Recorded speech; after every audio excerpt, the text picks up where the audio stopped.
1913، اس کے بعد میں 1995 میں مکمل قانون، اس کے بعد امینڈمنٹ 2013۔ اس سے پہلے بھی دیش جب آزاد نہیں ہوا تھا تو اسلام کا ایک قانون تھا، اور اسلام میں سب سے پہلے وقف کا قانون جنہوں نے قائم کیا تھا وہ ہے ہم سب کے بلوڈ پروفٹ محمد صلی اللہ تعالی علیہ وسلم۔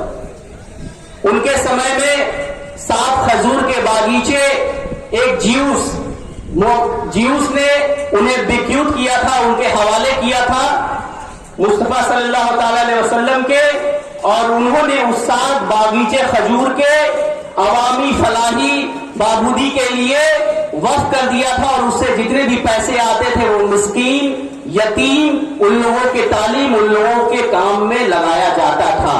تو یہ آپ کلیئر ہو جائیں، یہ انگریزوں کے ٹائم کا قانون نہیں ہے، نہ ہی یہ کانگریس کے ٹائم کا قانون ہے، نہ ہی یہ جنتا سرکار کے ٹائم کا قانون ہے، اور نہ ہی یہ RSS BJP کے سرکار کا قانون ہے۔ یہ قانون اسلام کا قانون ہے جو 1400 سال پہلے نافذ ہوا تھا۔ اب آ جائیے،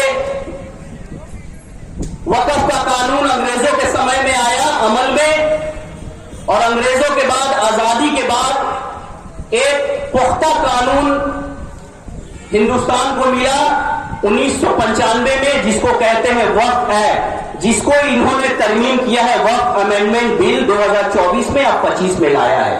آخر کیوں مخالفت کر رہے ہیں؟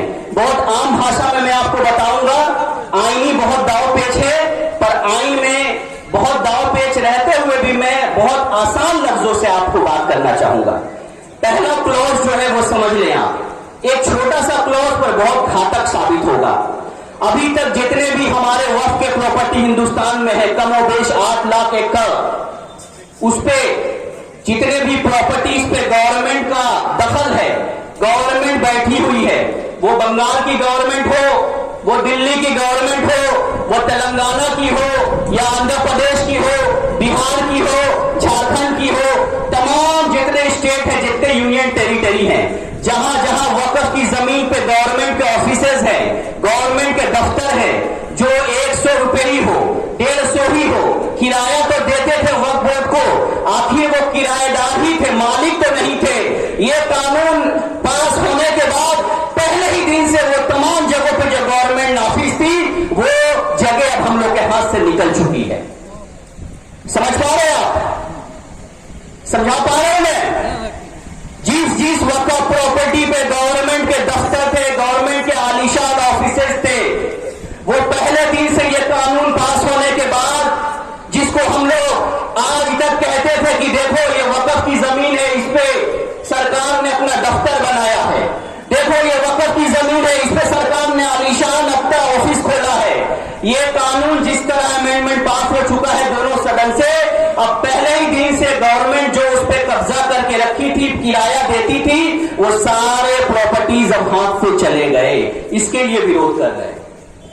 کوئی پوچھے تو بتائیے گا، ایڈوکیٹ عطاؤل مصطفیٰ نے کہا تھا کہ بھائی یہ بات ہے، اس کے لیے وروଧ کر رہے ہیں۔ اب آئیے دوسرے پوائنٹ پہ میں بہت آسان پوائنٹ آپ کو بتانا چاہتا ہوں۔ ہمارے بابا و اجداد 300 سال پہلے، 400 سال پہلے، 500 سال پہلے، ایک ایگزامپل میں دوں گا، یو پی کے سنبھل شاہی مسجد جو لگ بھگ 300 سال زائد پرانی ہے۔ کیا 300-400 سال پہلے لوگ دلیل کر کے، رجسٹری کر کے ڈونیٹ کرتے تھے کیا؟ آپ لوگ بتائیں، میں آپ سے پوچھنے آیا ہوں، آپ لوگوں سے بات کرنے آیا ہوں، کوئی بہت بڑا مقرر نہیں ہوں بھائی، یہاں بہت بڑے بڑے لوگ آئے ہوں گے زکریا اسٹریٹ میں۔ آپ بتائیے 400 سال پہلے رجسٹری کا نظام تھا کیا؟ یا رجسٹری کرتے تھے لوگ اتنا؟ دلیل میں رجسٹری کر کے ڈونیٹ کرتے تھے کہ یہ وقف کے لیے ہے؟ ایسا نہیں تھا۔